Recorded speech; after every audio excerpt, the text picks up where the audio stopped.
He knows everything. The bank sent you a new chequebook, but you didn't receive it. You ordered a new iPod from Amazon, like I did, but that didn't arrive.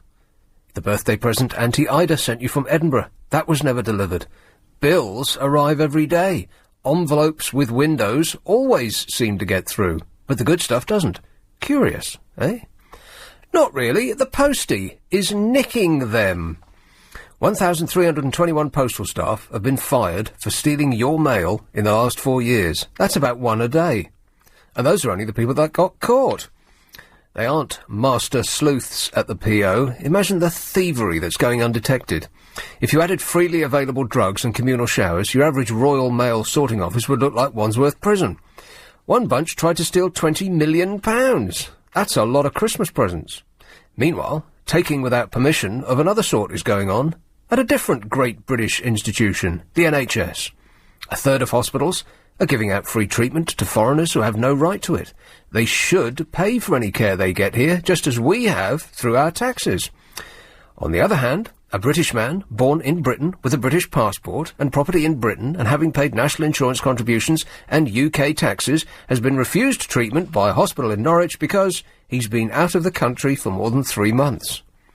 The world and his wife are forming an orderly queue to get free healthcare in this country, the only place on earth that's allowing it, because hospitals can't be bothered or just don't want to ask where the patient is from, and a man so British that if you cut him into slices, he'd have a Union Jack running through him like a stick of Blackpool Rock, is told to pay because he hasn't been around for a while.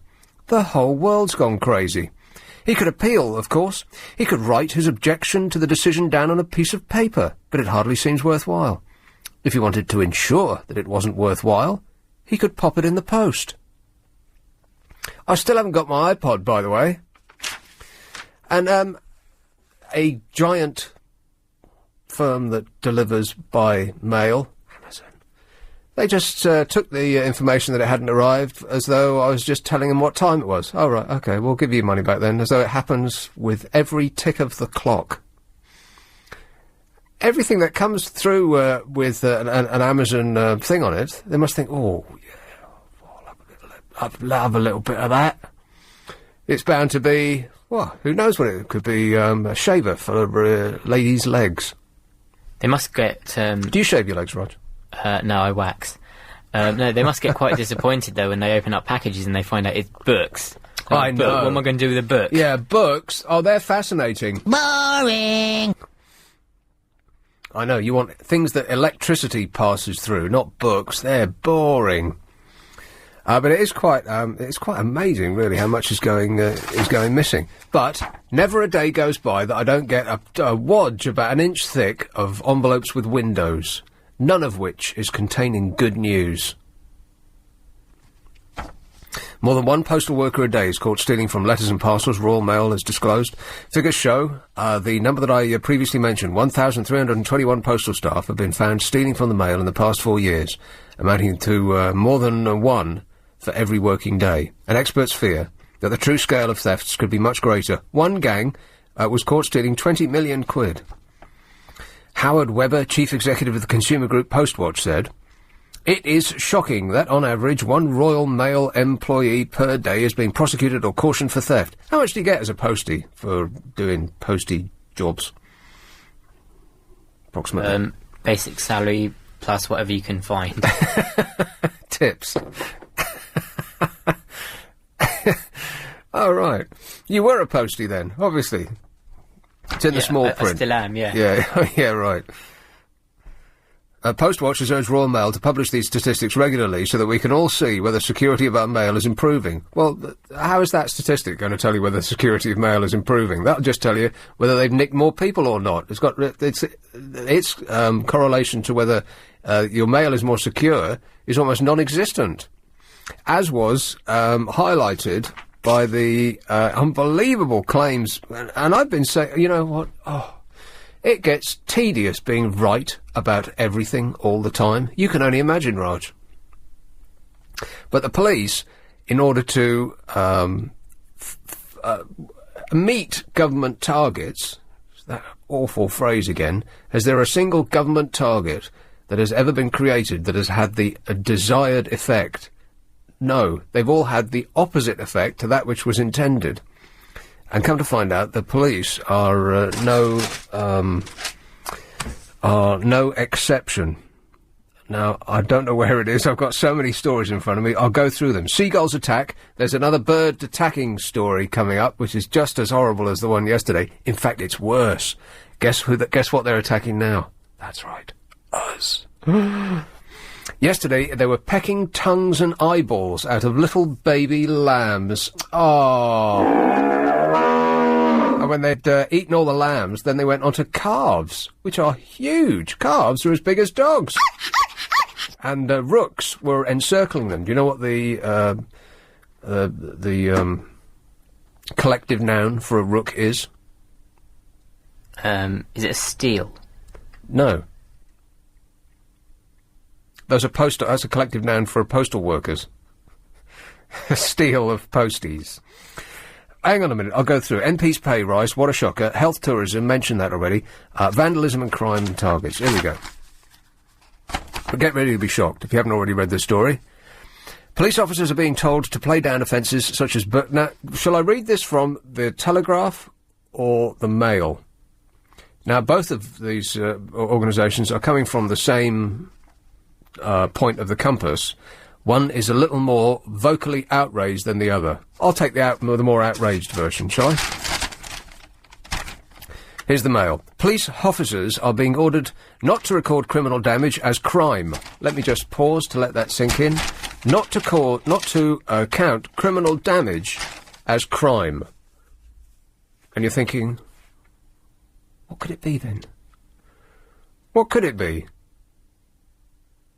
I mean, if somebody threw a brick through your car window, for instance, if that's not crime, what is it? I bet some scientist somewhere is just going to call it boisterous behaviour and diagnose some sort of attention disorder again. Well, there's pills that go with that. The health companies are rubbing their hands with glee. Never have so many pills been prescribed for so many ailments that used to get you a clip around the ear. Isn't that right? A leaked memo has revealed that rank-and-file officers in Norfolk Police have been told that incidents such as car vandalism should not be classified as an offence when there is no idea how it happened. Well, some oik did it. That's how it happened. What they mean is, were you there at the time? Did you see it being done? How do you know that the brick didn't, by some mysterious force, launch itself through your car window? It could have happened. Did you see it? The disclosure brought accusations last night that the force is trying to massage crime figures by ignoring acts of vandalism. Details of the policy emerged in a memo from an inspector in Norwich, which said, "Wah." No, he said that one of this year's targets was to keep recorded crime down to 1,500. It's believed that he was referring to a sector of the city. So a target was to keep recorded crime, that word, in red, underlined, recorded crime, down to 1,500. How do you reach that target? Well, there's two ways. You can blitz the street with police. You can make sure that nobody commits a crime without getting punished severely for it so that they won't return and commit another crime. You can take the figures down that way, or you can just pretend that there aren't any crimes. Job done. In about 2 seconds. And then you can put your feet up and smoke a cigar, or you go outside and have a fag. Details of the policy emerged in a memo from an inspector. I read that bit. It added in this memo, "We appear to be making things difficult for ourselves by criming things which aren't actually crimes." This is perfect this is psychological manipulation. They're telling you that you're making a mistake by counting things as crimes that aren't. Yet you know that they are.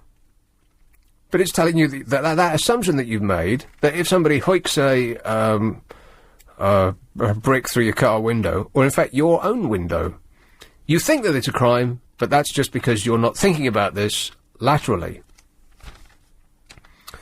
One example, this is still a quote from this missive. One example is where a car window is found to be damaged, no entry to the vehicle, no witnesses, and no idea how it happened. This has been recorded as criminal damage, even though there's no evidence to suggest it fits the definition. If there's no evidence of someone intending to destroy or be reckless, then there is no crime. So, again, how did the brick get onto your seat? The glass all over your footrest. Footwell. That's happened to me, just outside this building. But I don't like to mention it. Much. 7:45. LBC Travel with Alan Joyce. Thanks, Nick. An update for you now on the road situation. Hello, boys. Our first call is in Sarth, London. Hello, Josh. Oh, what's going on, Nick? Pardon? What's going on, Nick? Oh, you know, just doing a little show. Alright, no, I just wanted to phone in about the car window thing. Yeah. Well, one mate's ex-girlfriend, she tucked a brick through my back window. Right. And I phoned the police about 2 minutes after it happened. They went, alright then, we'll get someone to phone you to make a statement. So, alright then, a week later someone phoned me, and then the next thing you know, I was like, hold on a sec, my mate's just ringing me.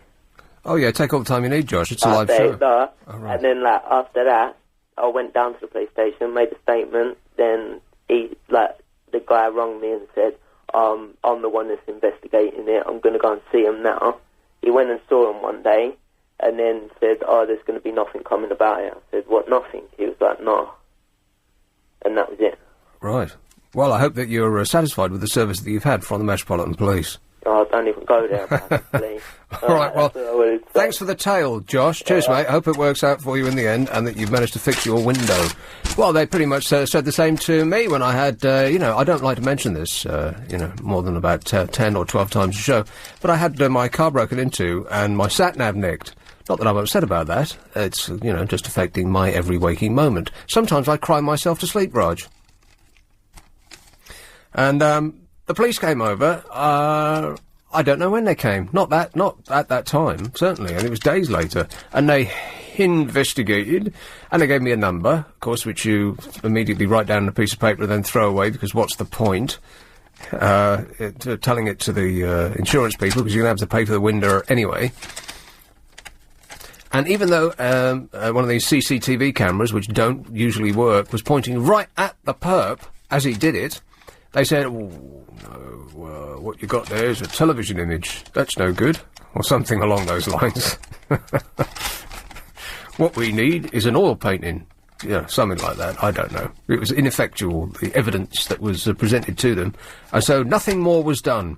And I called and I didn't actually ever speak to a policeman. I spoke to a policeman's secretary, or whoever the person is who answers at the other end, wherever that end is. Probably not at the police station, but at a giant pool of ineffectual secretaries who just fob you off with a number and then carry on enumerating the daily tidal wave of horror that must come their way. Anyway, back to this. The memo added, please ask yourself, this is a memo, an internal memo which was released by a whistleblower, and as soon as this hit the press, you can imagine the distress that this must have caused at the Norwich police. And I bet that all of their resources are going to be pointed at not fixing the problem, but finding out who the whistleblower is, so they can be dealt with in the strictest possible way. Isn't that always the way? The memo added, please ask yourself if there is evidence of a crime or if it's more appropriate to be dealt with in a different way. Presumably, in a different way means ignoring it. One PC, who declined to be named, said, it's simply impossible for a car window to be smashed on its own. Yet somehow it's been suggested that these things happen spontaneously, as though God himself miracled that brick through the window. And by the way, isn't it incredible how much glass a tiny side window of a car produces when it's not in one piece? I'm still finding bits now. This happened months ago. The whistleblower who released the document said police chiefs regularly discussed how to downgrade more serious offences. You listening to this? They regularly discussed how to downgrade more serious offences. Now, why would they do that? In order to meet government targets. Not go out and actually solve crimes, but just spend a lot of time thinking about how you can call something that ordinarily would be perceived as a crime, not a crime. Well, just lift the corner of this carpet and we'll sweep that one under there and forget about it, as though it never happened. This is just a blatant example to cut crime by fiddling the stats. It's quite outrageous, really, he said. What's worse is that if they're not going to record it, it's not going to show the true picture of what's going on in an area. Criminal damage accounts for 1 in 5 of all crimes recorded nationally. Criminal damage, 1 in 5. That's almost 20%. Now, if they could say criminal damage isn't crime, they've immediately solved 20% of all cases. How fantastic is that? Then they can all, go on holiday to the Costa del Crime. Last night, Tory Home Affairs spokesman James Brokenshaw said... Jan Barry, chairman of the Police Federation, which represents rank and file officers, said police officers are under tremendous pressure to demonstrate numerically that they're doing a good job. Not that they're doing a good job, but to demonstrate numerically that they're doing a good job. You understand? Big difference. Massive. Huge. Such as through numbers of tickets that they give out and the number of arrests that are made. She says, I would scrap targets and go back to the drawing board.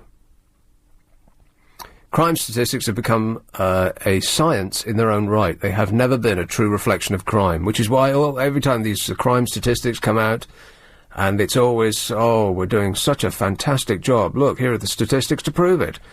Stabbings are down 20% and murders are down 100%. And actually, when we came to look, there's no crime in London at all. We're doing so fantastically well, we've decided to take September off. And your perception of your day-to-day life, even if it hasn't happened to you, is that actually that's not true. But they'll cling to these statistics for political gain. Of course, this is what it's all about. Painful, really. They know. We know they're doing it. They know we know they're doing it. And still they continue doing it, and just as though no one's going to do anything about it. Which, of course, is exactly right. No one will do anything about it. In France, they would. Not in jolly old England. We're just like, never mind, eh? Mustn't grumble. Like that. Ian Johnson, president of the Police Superintendents Association, says downgrading or not recording a crime is wrong, but I can understand why that's happening. Everyone is under pressure to come up with the right results. Right results should have inverted commas around them. Because right results means politically acceptable results. The Norfolk Force said yesterday, our priority is to direct resources to impact upon the local issues that concern people. We won't properly do this unless we have the right information to start with. What on earth does that mean? I've read those words, I don't know what that means. I think what he means is, the right information is, if we don't call a lot of crimes, then we've already solved them. Because they don't exist. Or something. A Home Office spokesman said, the government takes seriously the importance of having an accurate crime recording system in order to best protect the public.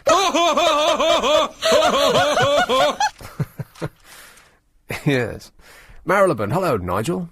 Hi there. Well, in my case, a block of flats, we got a good video system, and we, by mistake, we caught a guy. The police came around and said, have you got a video of this? He'd broken into a chemist, stolen drugs in the middle of the night, but he'd left his car there. We got his car registration up, his face, everything on a hard disk video about 2 years ago.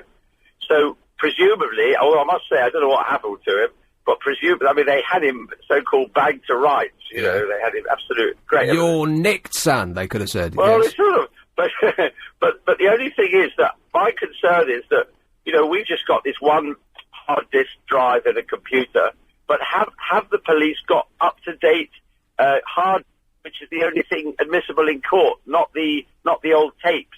Are they still running on the old tapes? Because you can't take those to court. Why not?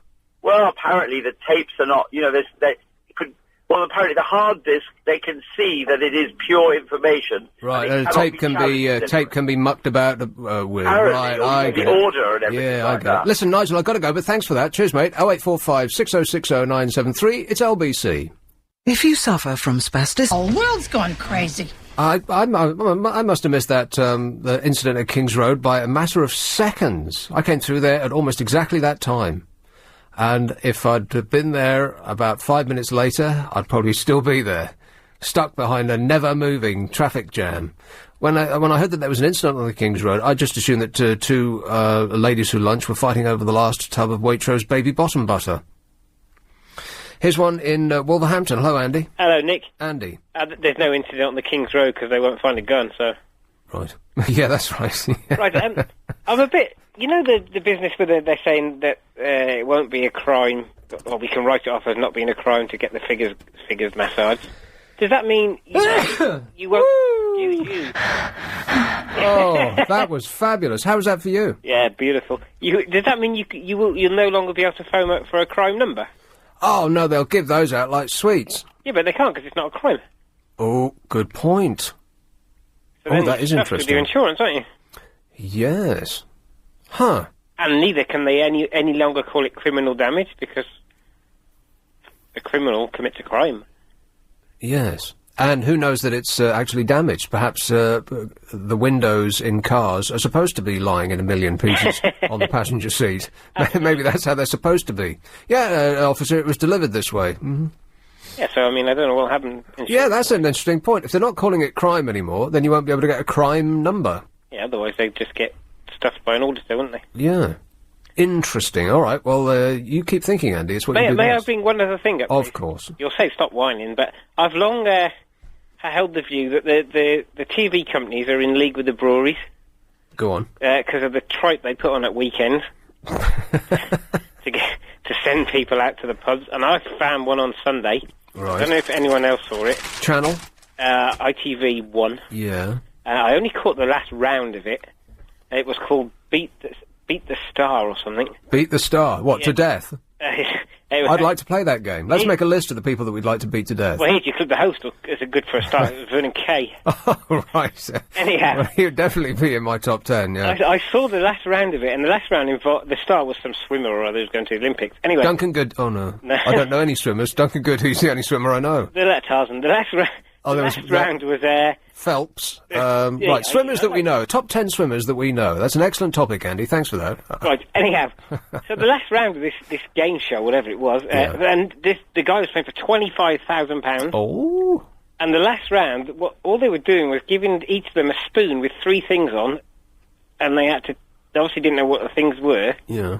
And they had to eat whatever's on the spoon and kind of work out these 3 items. Well, they were blindfold. Yeah, blindfold, yeah. Right, what was on the spoon? Oh, I can't remember. Well, was it food items or Yeah, food items, something yeah, it wasn't you'd anything- find in a field? No, it's genuine food items. Right. And they played this thing out for about 15 minutes. That sounds riveting. I can't believe it. And £25,000 they were playing for. This was on television? Yeah. And it's back next week. Oh, yeah, great. For a limited run only, yeah. So I'm sure that they're...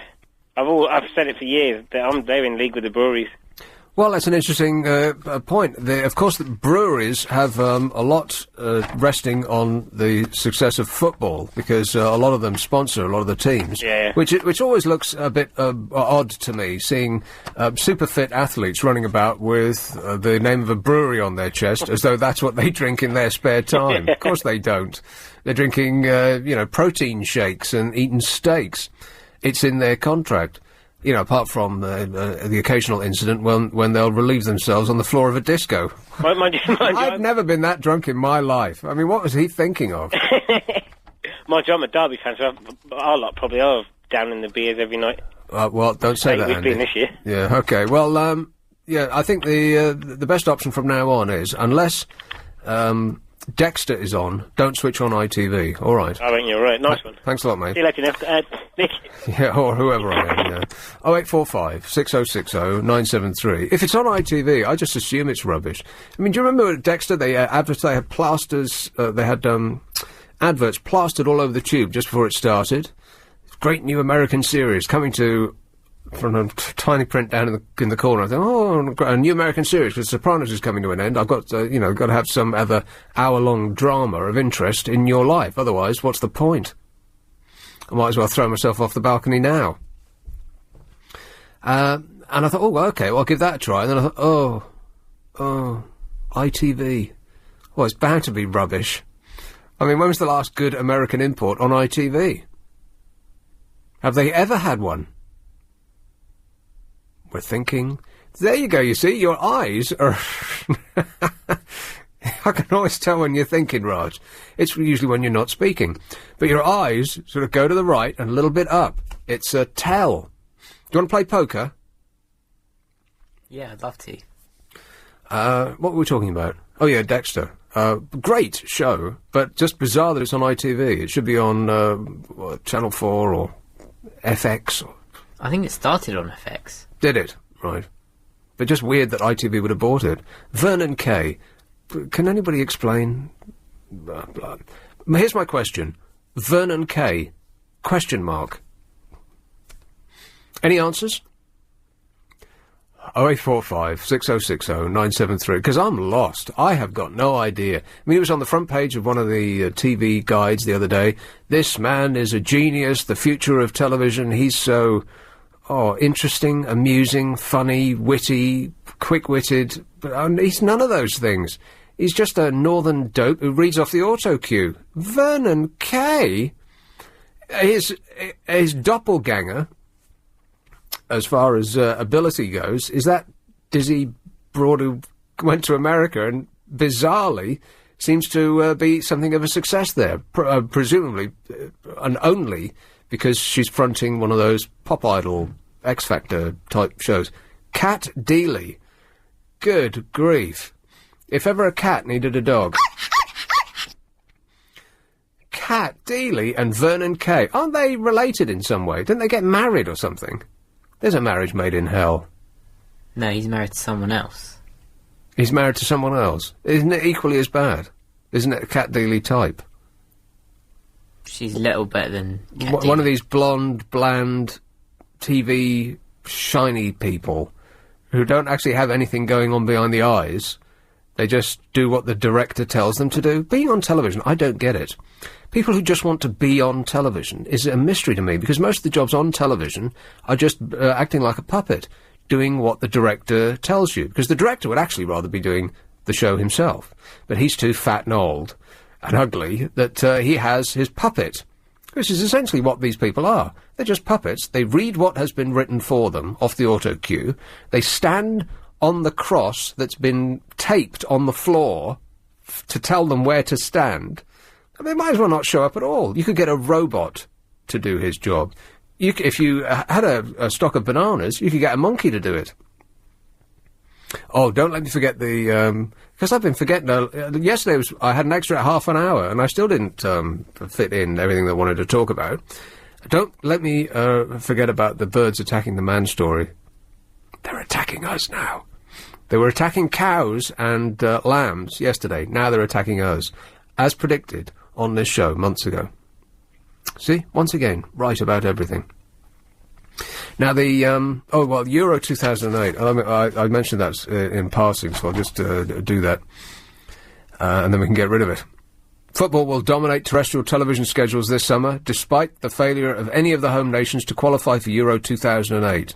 It will dominate the schedules. Oh, no! Says half of the population. No, more than that, actually. It's not just the women who are holding their heads in their hands. There won't be anything else to watch on television all summer long but sport. Because once Euro 2008 has finished, of course the Olympics are going to kick in. That's this summer, isn't it? That seems hard to believe. Doesn't it feel like it's years away? It's actually this year. I think it's less than 100 days.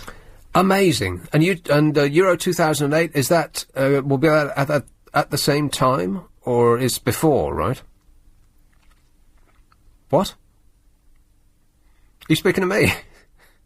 Your lips are moving, but I hear no sound. Sorry, I was talking to someone else. Oh, right. Football is going to dominate the schedules? Schedules. Schedules. Is it? Under legislation that ensures that major football tournaments are broadcast on free-to-air television, The BBC and ITV will show more than 30 hours of football in prime time evening slots. That bloke's right. They are in cahoots to get us out and drinking more. Both broadcasters are bracing themselves for a flood of complaints as matches such as Greece versus Sweden and Austria versus Poland are shown in place of soaps and other popular shows.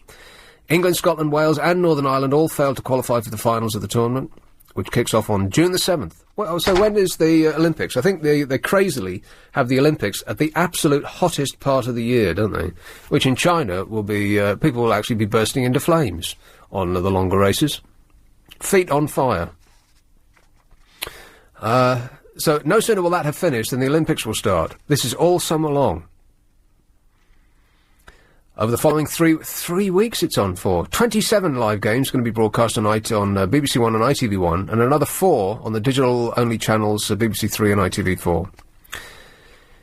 Broadcast rights holders were required to show all the games live on their main channel and can only use a digital channel if 2 games are being played at the same time. That means the broadcasters are unable to shunt the vast majority of games to slots on digital channels, even if they want to, even if we want them to.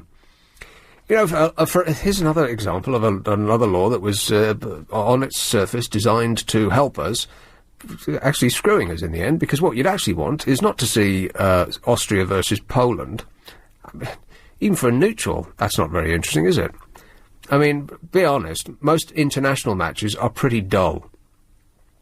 The way we, I don't know anything about football, so don't call in and quiz me about it, but I believe the way that we play football in this country is quite exciting. Somebody recently compared football in this country to abroad as a demolition derby versus a game of chess. I'd rather watch a demolition derby.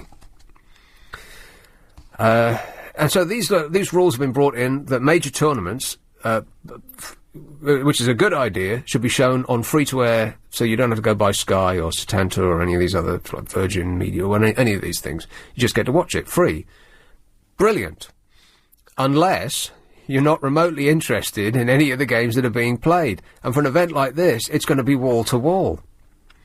On June the 12th, for example, EastEnders on BBC One will make way for coverage of the game between Austria and Poland, which will hold little interest for most football fans in the UK. The last time that England failed to qualify for a major tournament was 1994 World Cup in the United States, but the television scheduling problem did not arise then because time differences meant that games were not played during Britain's peak viewing hours. That's right, they were all on when no one was up. China, how far ahead are they? I don't know, so I'll just guess. 8 hours. They're 8 hours ahead, 2,000 years behind. Until just recently, when they caught up dramatically. Broadcasters maintain that the influx of foreign players to the Premiership, many of whom will be representing their countries in Euro 2008, will attract British viewers to the tournament. They maintain that. What he means is they're hoping. 8:16. LBC Travel with Karen Mercer. In Chelsea, Kings Road is going extremely well. You bet your life it is. Catford, hello Trixie. Hi, I'm back. From Swansea. Swansea. Yeah, last week I was in Swansea. Oh yeah, how did that go? Very well, thank you. Well, my ex-husband and I shared the driving there and back. Right. Yeah. Anyway, right. Olympic Games. The thing which I believe is going to be a damp squib in 2012, to be honest. Oh, ours? Yeah. Right. A very expensive damp squib. What I'm concerned about is that they are starting projects to train people ready for jobs for that project. What's going to happen to those people after the Olympic Games? Train people for doing what? Well, to be part of the Olympic Games, they're training, people to work, for example, at the place. Training? They think that they're creating lots of jobs. There are lots of job opportunities for the Olympic Games, apparently. Are there what? Showing people to their seats? Probably things like that. Walking around in a luminous vest. There are these projects sprung up all over London to sort of, with the job centre, to sort of train people to get them into work for 2012. Right. Well, I could do that. I've got a couple of hours spare in the morning. Yeah, that would be a good idea. Yeah, and then you can nip into work in the afternoon, the evening. Yeah. You'd be able to get to see because no one in London is actually going to go and see the Olympics. We won't. No. Any more than if it had been in Paris. We'll watch it on TV because well, no, the tickets. I won't watch it at all, Nick. Well, I'm you not should interested in. Well, you should be. The tickets will be stratospherically expensive. Plus, anything for the glamour events you won't be able to get because they'll have already been hoovered up by. Well, politicians, famous people, and corporate. But what's going to happen to those people who are trained up to serve people and to look after all these dignitaries? What's going to happen to them after the Olympic Games? Are they going to go and work in McDonald's? Trained up? What, to serve hot dogs? That's what I've heard. Are they going to end up in the Olympic Village, homeless or something because they're out of a job? Well, they'll crush them up, mix them with concrete, and make a new velodrome or something. I don't know. Surprise me. Yes. No, the whole of this Olympic Games, it makes me feel quite ill. Just thinking about it, all this money that's been shelled out.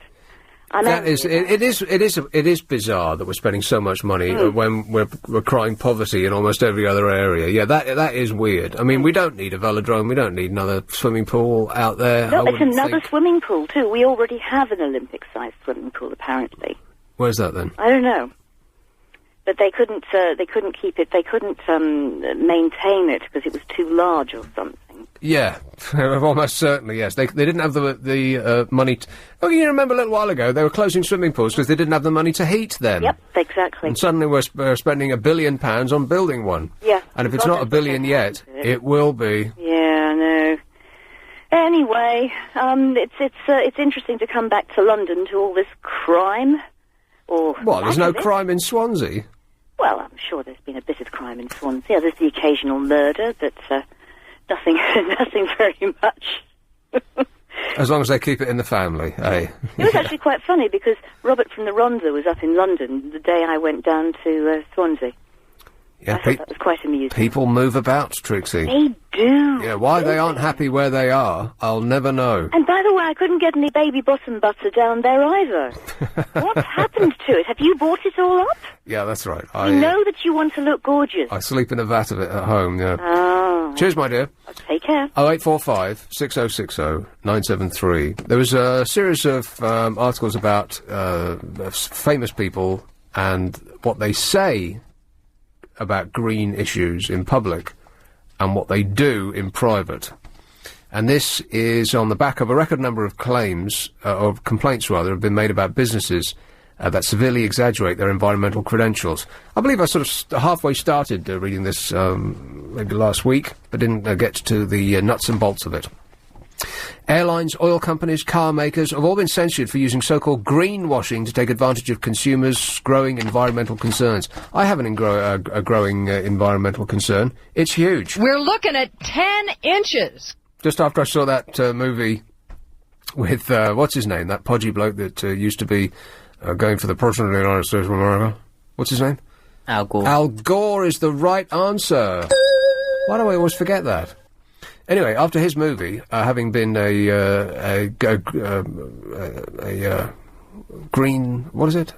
Climate denier, climate change denier, I would change my mind 100%. If I see it on television, I'll believe it. I don't care what they're saying. I can be blown about like a feather in the wind. I have no mind of my own. I'm a talk show host. So I came out of that and I thought, yeah, he's absolutely right, but I'm still not prepared to do anything about it. Which is what these companies are doing. But they're instead of doing something about it, they're telling us that they're doing something about it. Or they'll make the minutest little change to their behaviour, and they'll claim that it's actually them that are personally saving the world. Because environmental issues, climate change in particular, are coming very strongly to the top of the political agenda, a lot of companies are thinking, this is clearly a matter of public concern. Let's see if it'll help us sell our products. This is chairman of the ASA, the Advertising Standards Authority. What we're seeing are claims about being carbon neutral, zero carbon emissions, and the use of words like sustainable, organic, 100% recycled, or greenest car in its class. We've come across quite a number where claims are exaggerated or misleading, or in some cases, severely exaggerated. Now, what's the difference between this is politicians speak. What's the difference between severely exaggerated and lying? There is no difference. It's the same. Surely severely exaggerated has a base point, but strays quite far from there, whereas lying has no base point at all. Well, that might be true if it didn't have the word severely in front of it. Severely implies that they've completely lost touch with reality. In other words, that they are lying. Nice try, Raj. Well, I think that if they say severely exaggerated, they're still talking about the same thing, and they're still making a point about it, albeit a very exaggerated one, whereas severely? Lying... Yeah, severely exaggerated one. Yeah, yes. Whereas lying is something completely different. A number of the complaints were upheld, including against Ryanair and Toyota, with Shell identified as one of the worst offenders.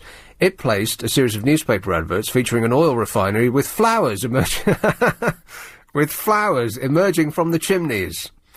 And the claim, we use our waste CO2 to grow flowers. Flowers coming out of their chimneys. However, Friends of the Earth complained that it implied that most or all emissions were used, whereas the true figure of CO2... See, imagine the page, you maybe even saw it.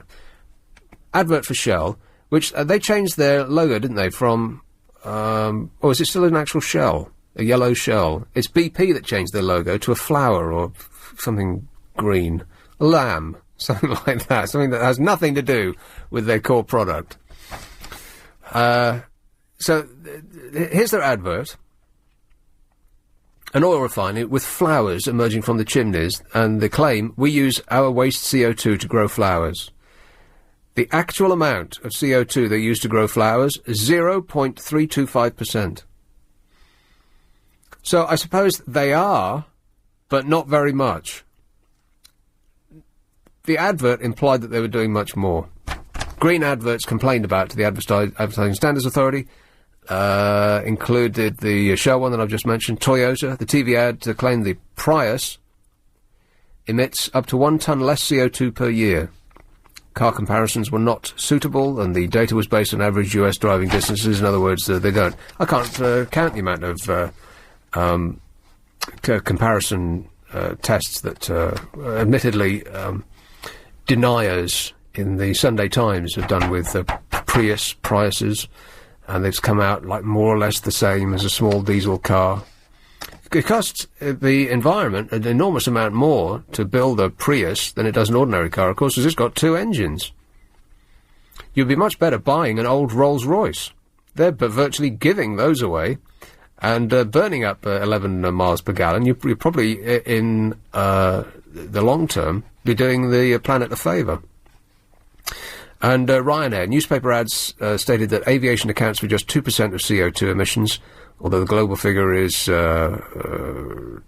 The British figure is 5.5%, making us very bad people indeed. But that's generalities. They get onto the specifics in the Daily Mail, and I will get into that as we come back. This is LBC. It's 8:30. LBC 60973 the number. This is 97.3 LBC at 8:30. That was a bizarre thing. The Police are playing their last gig in New York. I thought that they were playing Hyde Park Calling this summer. You know, the Hyde Park Calling, that weekend of events in Hyde Park. The Hard Rock Cafe do it, and last year it was Aerosmith. Wow! Who were late, by the way. Rock and roll! And then didn't play for very long, to much upset all round, because it was freezing, blooming cold, and raining. It was a terrible day. But, you know, I enjoyed it anyway, but, the hoodies were up, umbrellas were unfurled. It was dreadful. For June or July, whenever it was like December they held that concert in. And as I say, they showed up late.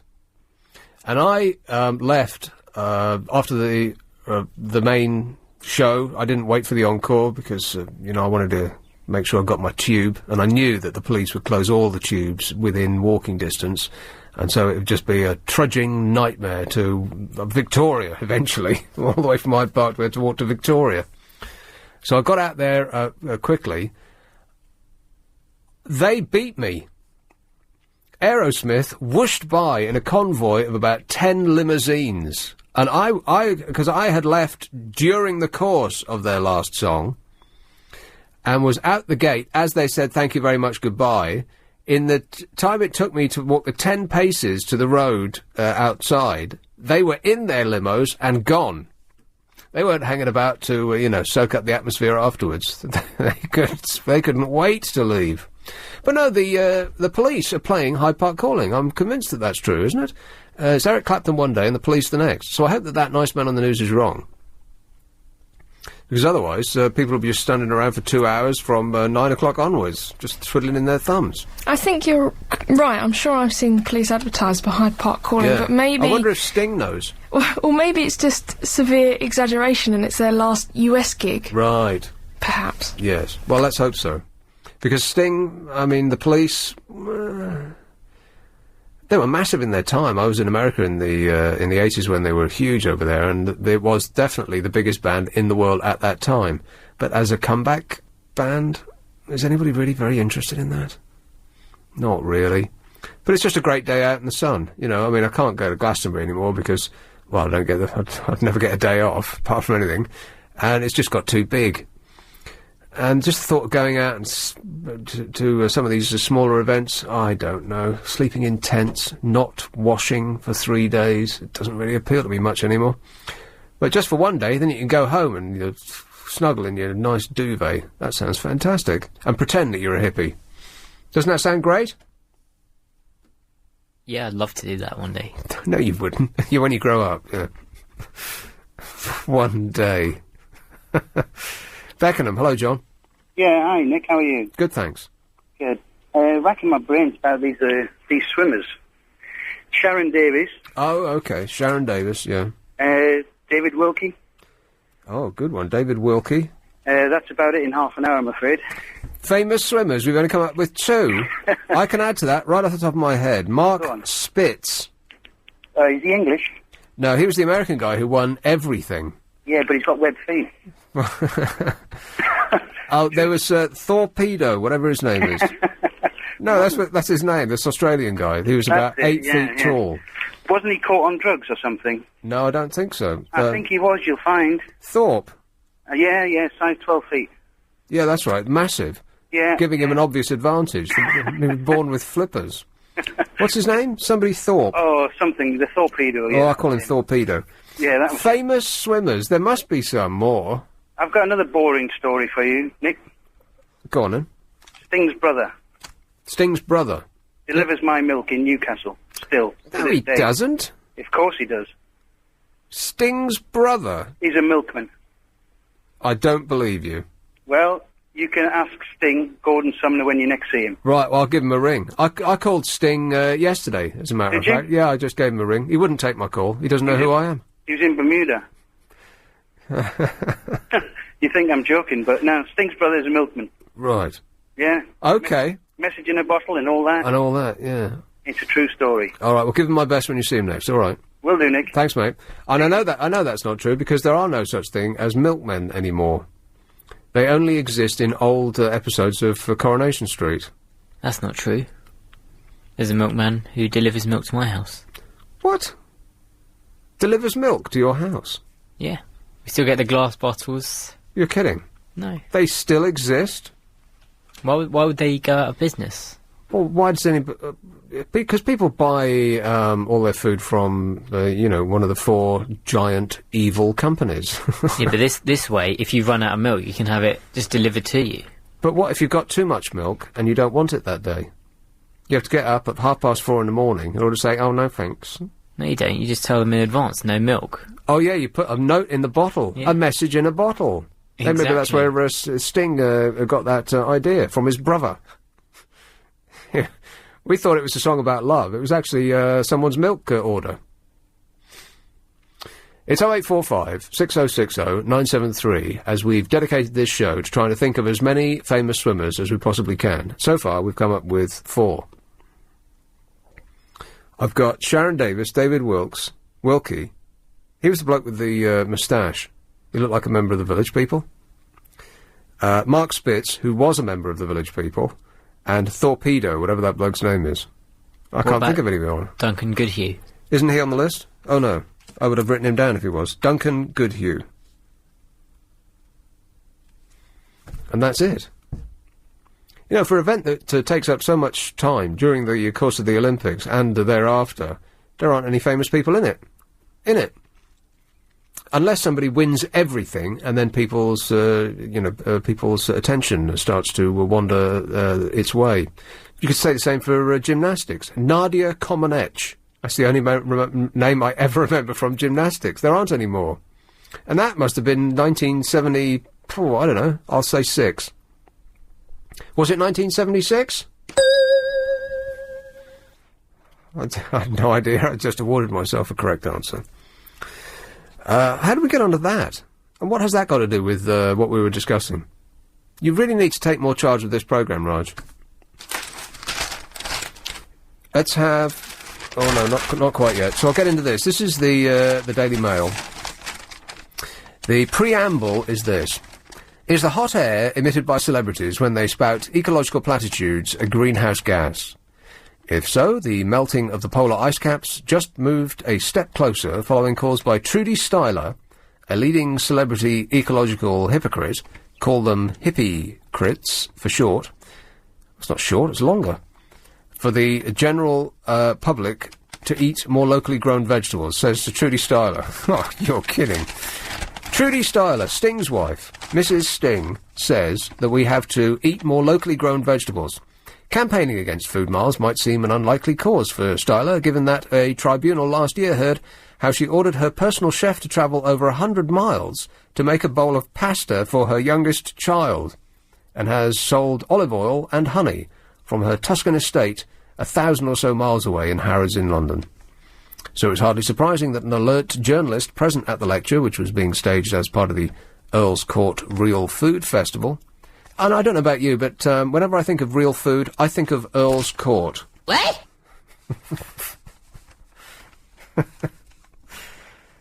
A journalist had the wit to question the environmental record of Styler and her husband, Sting. He's, 60 years old now, and he's still called Sting? It's like, he's stuck with it, isn't it? It's like the bloke from Cure is stuck with that hairstyle. Even though it looks best on a teenager, not a 50-year-old fat bloke.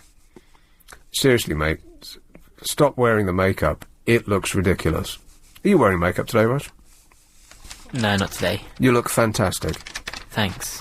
The couple's carbon footprint, the impertinent ink-stained wretch pointed out, has been estimated at 30 times greater than the average Briton's. This is Mr. and Mrs. Sting.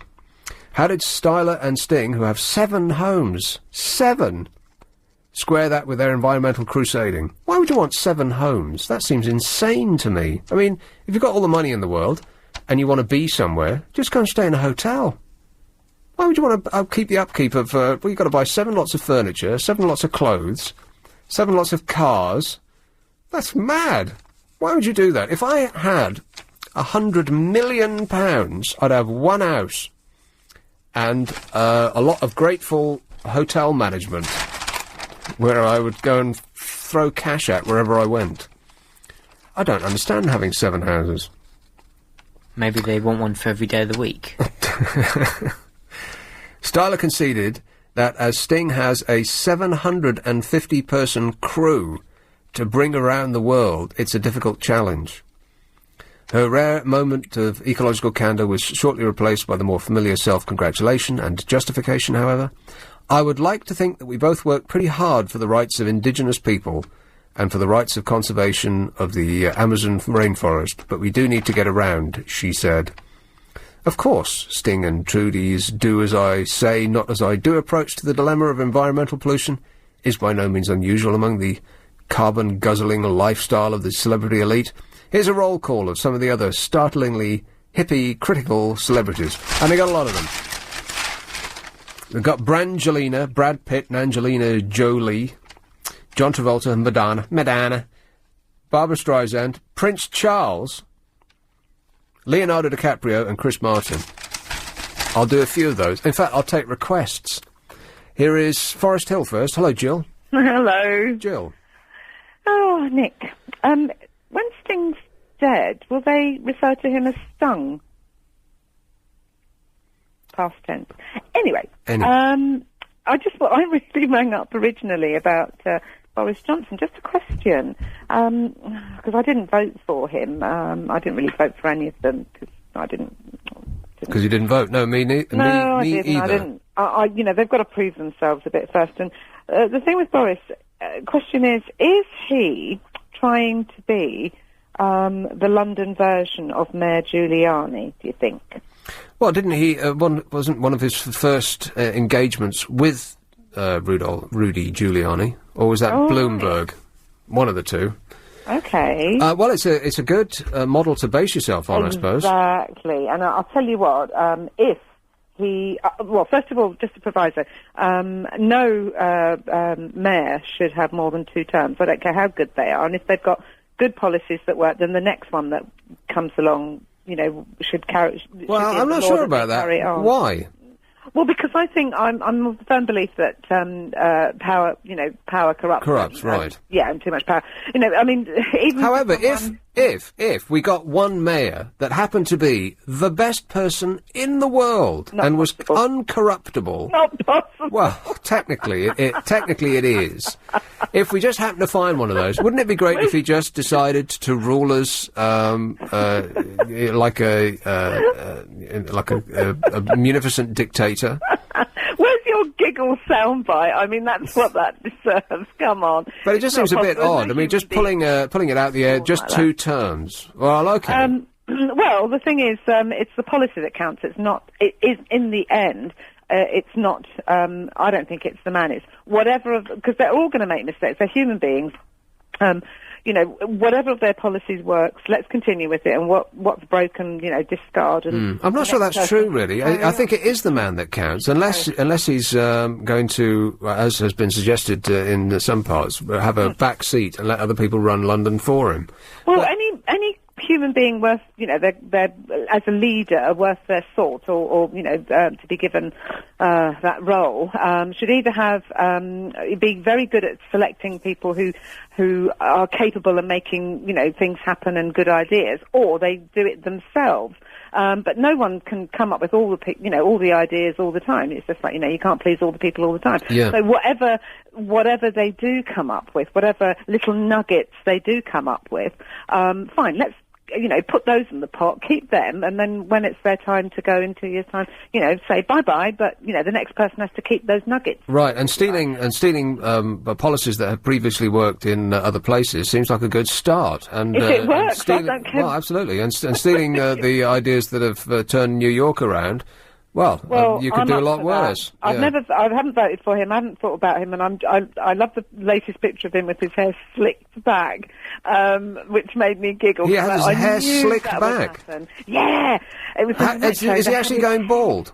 Eh? Is he going bald? Because my theory was that he's constructed this giant bird's nest weave around his bonds in order to disguise the fact that he's going bald. And if it was slicked back, then you'd be able to see. No, I think he's got. He's probably inherited the female hairline. It's pretty thick, and right. Yeah, but it's just so.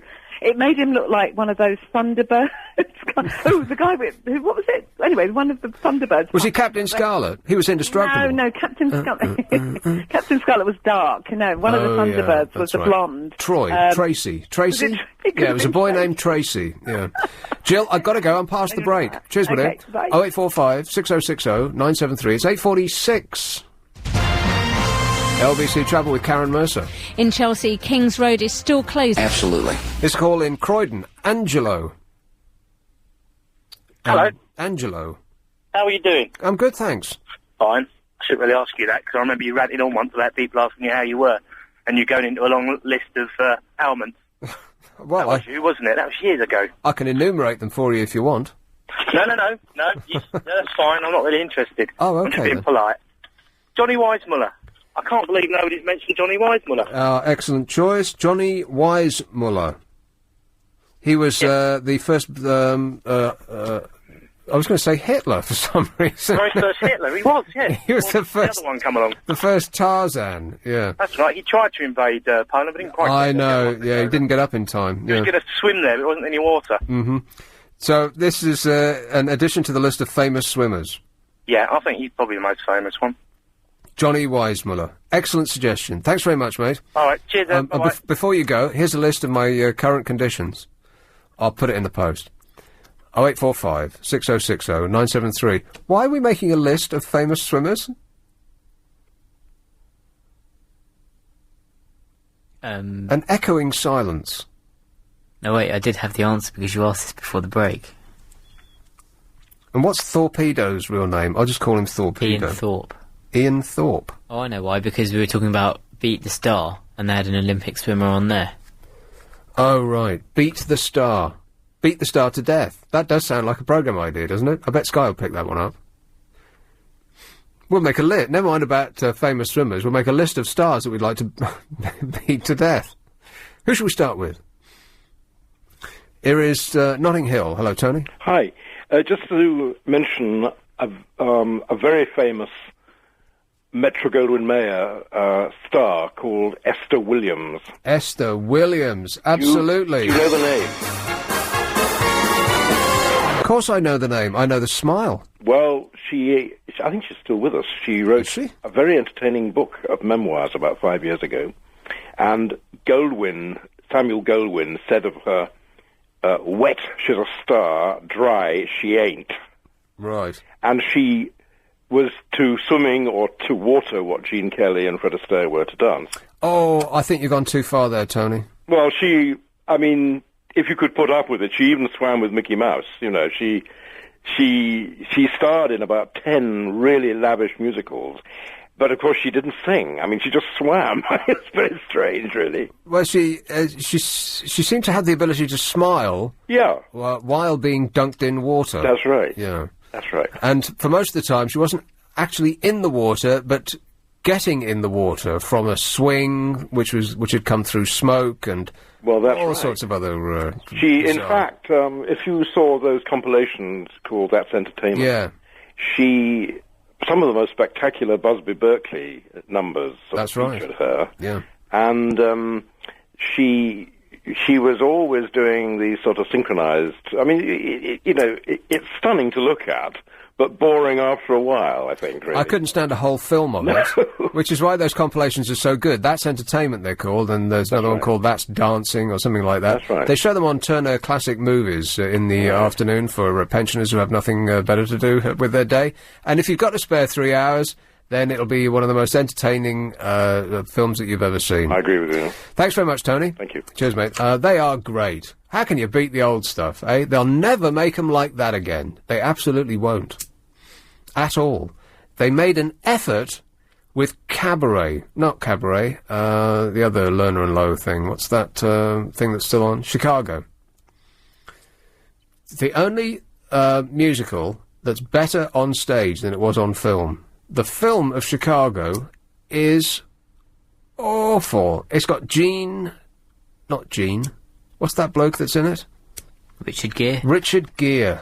Oh, can't sing, can't dance, can act a little. Shocking. Who else was in it? Oh, the woman who struck gold by marrying, what's his name? Catherine Zeta-Jones. Yeah, that's right. She, the last time that Catherine Zeta-Jones had to trouble the public imagination was when she was in that thing with the old geezer who said perfect a lot. I can't remember anybody's name today. Darling Buds of May. The Darling Buds of May, that's right. And then after that, nothing. And then she was in Zorro. She was in what? Zorro. Zorro. I rest my face. And then she met up with the old scrote, who is currently beaming a happy smile. She was with Sean Connery in some film about thieving.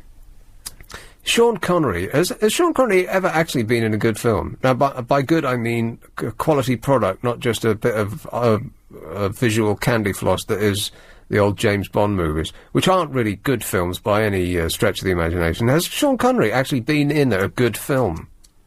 I've not seen it, but The Hunt for the Red October is supposed to be quite good. It's just your typical average Hollywood blockbuster. Nothing much happens there. They're in a sub. What more need be said? Well, he was in that thing with Untouchables. Yeah, The Untouchables, which was quite good. But of course, it had what's his name, the postman, the Indian, the Kevin Costner. Yeah, him. The guy with the water, that bloke. Yeah. I can't think of any decent film that Sean Connery's been in. He was in Medicine Man. What's that? It was in the Amazon or something, and he discovers the cure for cancer. No, I don't think so. That was Harrison Ford. No, that was Sean Connery. No, it was Harrison Ford, and it was called Mosquito Coast. That's the one that you're thinking of, isn't it? No, there was a film called Medicine Man. No, I don't think so, no. But thanks for replaying the game. Right, so far, and I bet that this is a complete list, Esther Williams, Johnny Weissmuller, Duncan Goodhue, Sharon Davis, the only, I was going to say the only woman on the list. Esther Williams is a woman. Or at least she used to be. That's what Ronaldo says. She says, he said, I swear she was a woman when she came. David Wilkie, Mark Spitz, and Torpedo. Those are the only famous swimmers that have ever existed. I can't think of any. I don't think I want to really pursue this for very much longer, unless someone has something they'd like to stick in under the wire and amaze and astound us. Battersea, Franco. Hello, Nick. Yes, How Franco. are you? Good, thanks. Good. Best film that Sean Connery has been in? Yeah. Is, I would say, The Rock. The Rock? That? Yes. Well, that silly film where he's on Alcatraz. That's the one. Oh, that's yeah, rubbish. I think it's really good. No, it isn't. No, you don't. Oh, dear. What I wanted to hear you say is move over Boris. I'll be honest with you. I've been in contact with Clive and suggested you should have put your name forward, you know, as one of the candidates, but... Who, me? Yes, of course, you know, man of reason, person who's never wrong, yeah, and so on. Right. So, what happened? Oh, I forgot. You mean you got cold feet? And I was never considering doing it in the first place. I've got 2 jobs already. Oh, right. Well, what's the other one, then? I could squeeze in running London at lunchtime or something. I wonder if Boris is actually going to be very hands-on, or he's actually going to... hands-off, more like. Because that's what I've been reading in the papers. Certain commentators have been suggesting that he's actually not going to be doing much running at all, and he's just going to be giving it over to... Showboating, probably. Well, yeah. Anything else. The front man. Yeah, loads of publicity, you know, this is me, and this is my new environment, my new niche. Yeah. And, yes, I'm doing very well, nicely, thank you, I'll probably be saying.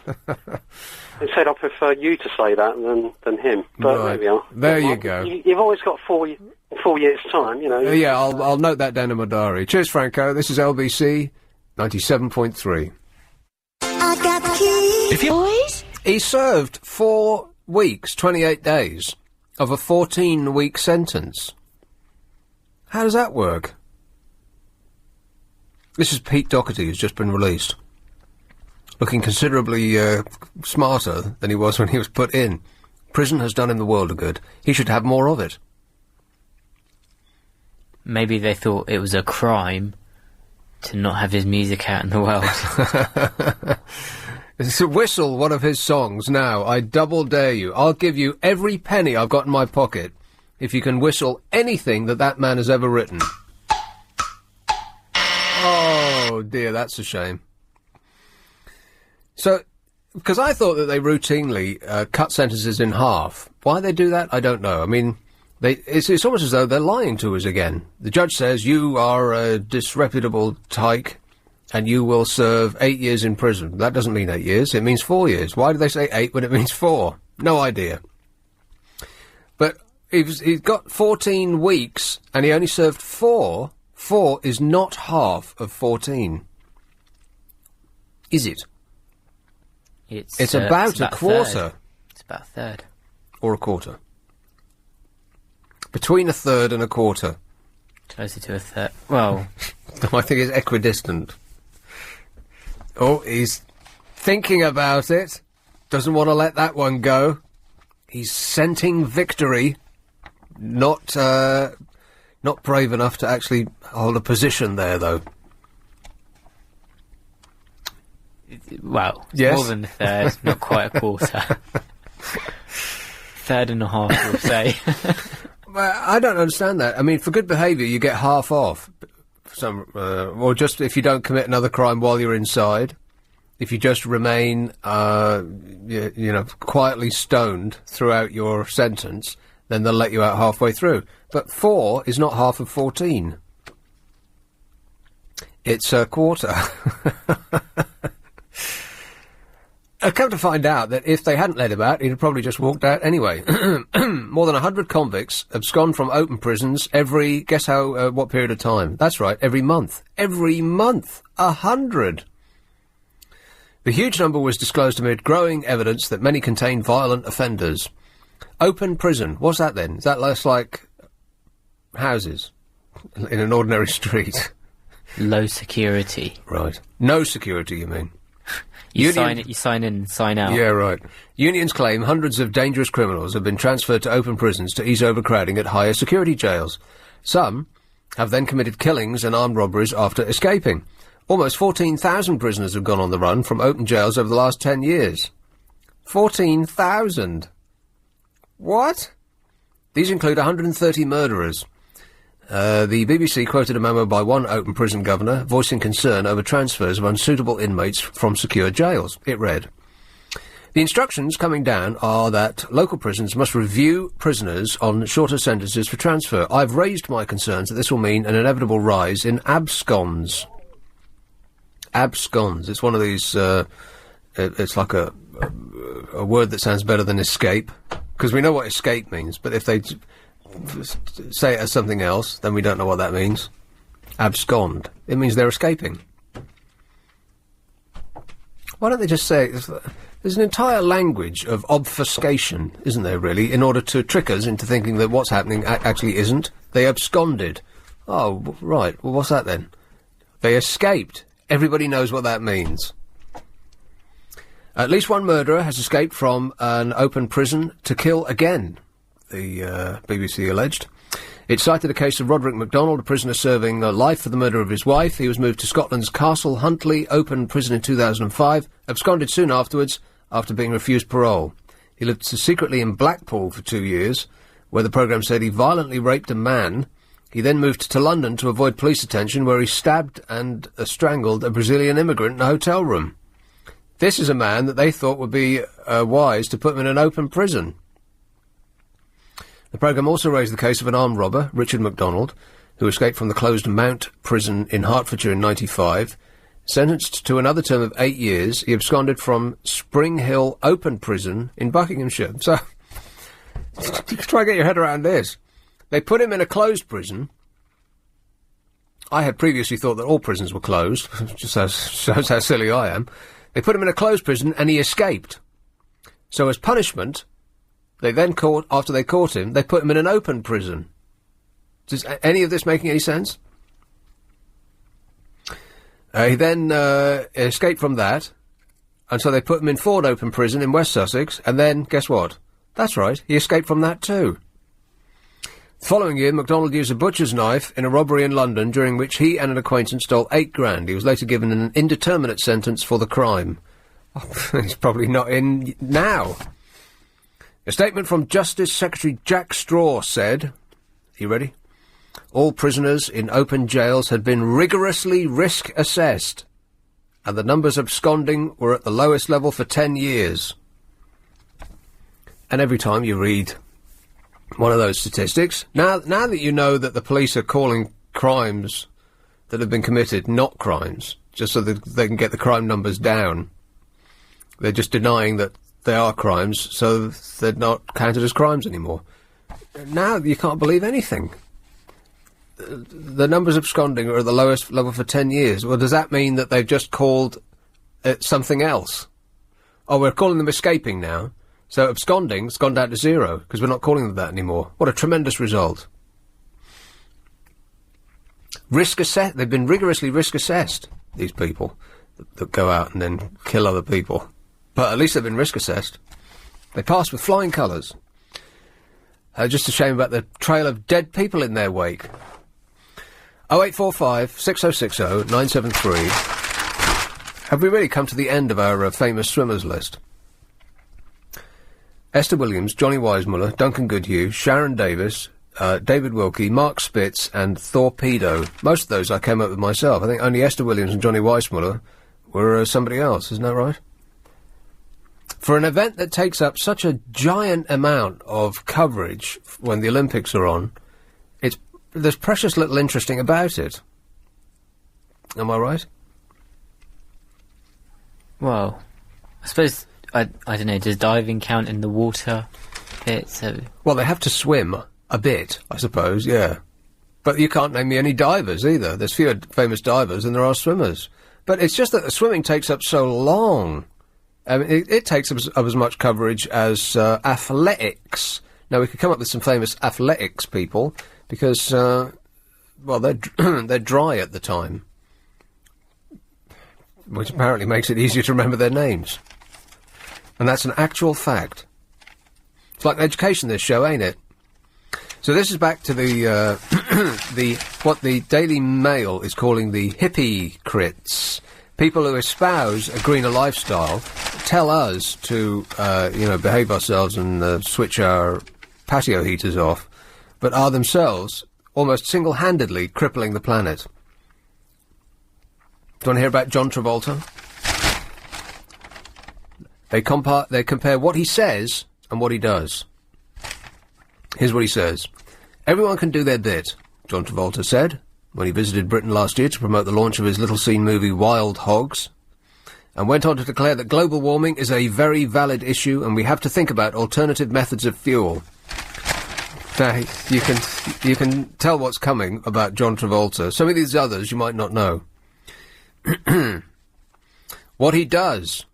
Travolta, a licensed pilot, owns 5 private planes, a customised £2 million Boeing 707, 3 Gulfstreams, and a Learjet, which he keeps in his garden next to a private runway. His house is an airport. When he was flying himself back to the US, the staggering scale of his environmental vandalism was revealed when he landed the 707 in Ireland to refuel, and it was reported that he was the only person on board. A plane which, in normal configuration, carries 150 people. He was the only man on board. He couldn't even enjoy it himself. He was in the cockpit. The length of the plane behind him is irrelevant. It could have been 2 inches or 1,000 miles. He couldn't enjoy any of it. He was driving at the time. That's crazy. That's like buying yourself a stretch limo and driving it yourself. Pointless. Here is Leighton Buzzard. Hello, Martin. Yeah, but he is a Scientologist. Is he? Yeah. Oh, right, okay. So that, it doesn't matter what's behind him. He's got faith, son. He's got a what? Yes, faith. Face? Oh, faith. Faith, yeah. Right. Yeah. It's a Thetan thing, yeah. Go on. Well, I think it's an anal thing with him. Famous swimmers. Famous swimmers. David, oh God, I was going to say David Schwimmer. No, I mean David Williams. I'm going to put David Schwimmer down. Famous. That's good. He's a famous swimmer. David Williams.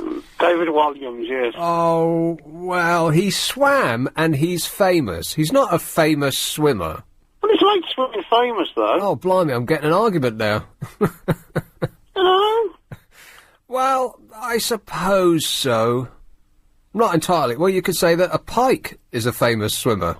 I mean, he's known as a famous... He wasn't he up for, Personality of the Year award a couple of years ago for swimming the channel? Truth. What, sports? So I suppose that does alter him from comedian to famous swimmer.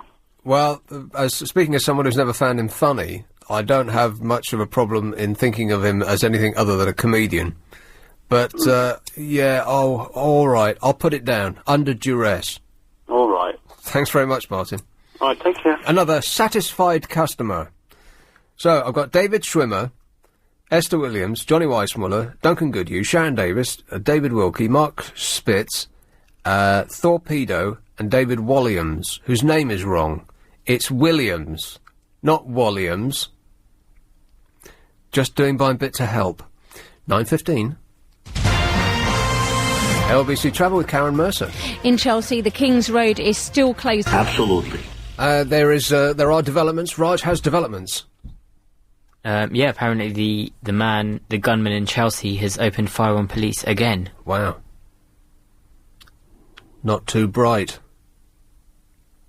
Well, we'll keep you updated in the news, which is coming up at about past, in about 10 minutes or so. They will have much more information than we do. Roger's keeping one eye on the screen in case, anything exciting happens. They actually got footage of it. They'll have helicopters overhead, something like that, right? Well, the guy is in his in the property, and the whole road is obviously shut off with about 20 police cars there. Yeah. So he's surrounded, and I don't understand where he thinks he's going to go. But who knows? Those nice people in Chelsea must be inconvenienced. The Ocado van can't get there. I bet they'll be asking for their money back. Anyway, this list goes on. This is what the Daily Mail this afternoon was describing as hypocrites. People in the media who tell us to lead our lives in a green and caring manner, but don't themselves. John Travolta has to be... I suppose if you'd... I don't remember John Travolta ever saying, save the planet. Because that would be laughable, considering he goes everywhere in a passenger plane, which he just drives himself. But I suppose if you trawled through everything that anybody has ever said, you could come up with something somewhere where they said save the planet in some way. And I suppose in answer to a direct question, you'd have to say something positive about the world. Now, so perhaps when John Travolta said that global warming is a very valid issue and you have to think of alternative methods of fuel, of course that is correct, but it doesn't reflect his own lifestyle, and he might not have said that had not some journalist with an eye on a story asked him if he was considering saving the planet, or whether he thought it was worth saving. Well, what's he going to say? No. Of course not. I don't know why rich people don't just say that. If you've got £100 million or if you can afford to fly and keep 5 jets, and someone says to you, don't you care about the planet? You can say, well, actually, no, I don't. What are you going to do? I've got £100 million in the bank. I can live quite happily. Exactly. Why does he need 7 jets? That's 5, excuse me. That's insane. Why would you want 5 jets? He's got 1 Boeing 707, 3 Gulfstreams, and a Learjet. Now, I don't know anything about this, but aren't Gulfstreams just a slightly bigger version of a Learjet, which is basically a small private jet, which all these celebs fly around in, but they hire them out. They don't actually own them. But why does he need 3? Unless he's decorated all 3 differently. Depending on his mood. Yeah.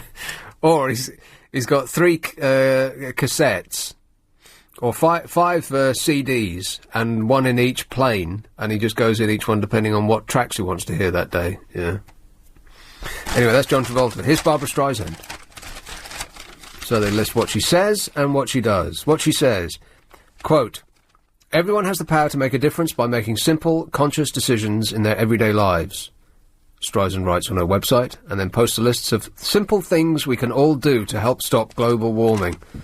These include switching to modern long-life light bulbs. I hate those. Cleaning the condenser coil on your fridge. Oh, yeah, right. I can just imagine her on her hands and knees with a pair of marigolds on. Barbara Streisand cleaning the coil on her fridge. She wouldn't be able to identify it with an instruction manual. What is a coil on your fridge? I think it's that, Is it so that it doesn't get pregnant?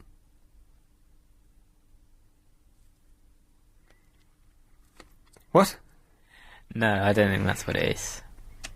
It's this thing on the back of your fridge, I think. And if you move your fridge forward, you'd see the coil. It's like No, I'd be too horrified at what lies behind to be paying attention to a coil.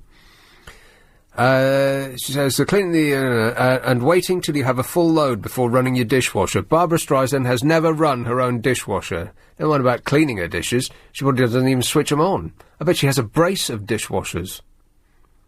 What's more shocking is that was on her website. Yeah. And I wonder who actually logs on to read her website. I bet she's massively popular. Barbara Streisand, are you kidding? Last time she came here, her tickets were the most expensive for anything that's ever been shown in this country, weren't they?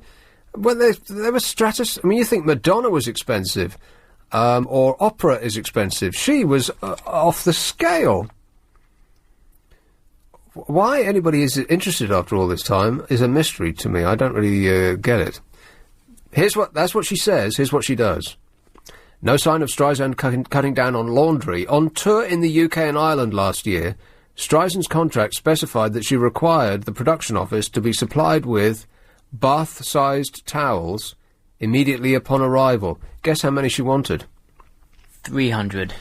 Oh, why do you always do that? You're such an annoying boy. You need a tweak, lad. No, that makes the actual amount seem piffling in comparison.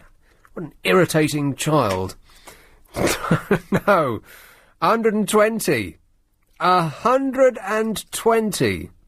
You see, it sounds like nothing now. Sounds like she's cutting back. Why do I bother? It was also revealed that the vehicle list for her shows comprised 13 53-foot semi-tractor trailers, 4 rental vans, 14 crew and band buses, and 1 limousine for her. What is she... who's she touring with? Pink Floyd. 13 53-foot semi-tractor trailers. 13. 4 rental vans, 14 crew and band buses, and 1 limousine for her. And, of course, she made the simple, conscious decision to travel all the way from Manchester to London aboard a private jet. No sooner had she strapped herself in than it's time to disembark. Why don't I feel quite so guilty about switching on my half-empty dishwasher now, says the man in the mail. So that's Barbara Streisand. There's more. Are you doing anything to cut back? Me, no. Nothing? Not one single thing? How about you, Victoria? I've always switched my lights off as soon as I leave the room. Because you're a good girl, you are. And I never leave my TV on standby, partly because the light annoys me. I just don't like, if you're in bed and the television in the bedroom and the standby, I don't like that. Right, if that's the sum total of your efforts to save the planet, that is pathetic. No, I've got energy-saving bulbs, just because they save an electricity bill. Really? Yeah. Do you like them? Well, they're all in shades, so they don't have that nasty white light. Right. So that's not too bad. But if you compare and contrast a bulb in... because presumably you've got pairs of lamps, so if you put a nice bulb in one and one of those horrible bulbs in the other, then the light coming through, even if it is through a shade, is significantly different, I think you'll find. It is different, but I quite like the energy savers because they are quite bright and I can see a lot better. No, you can't. That's completely wrong. That's totally wrong information you're giving out on the radio. You can't see better. It's a lot worse. Well, I think that personally, in my own experience, I think I can see better. Right. Well, that's just one of the ways in which you're wrong. Anything else? I'm doing nothing, by which I mean at all. Perfectly putting myself in line with everybody else in this country. No one's doing anything.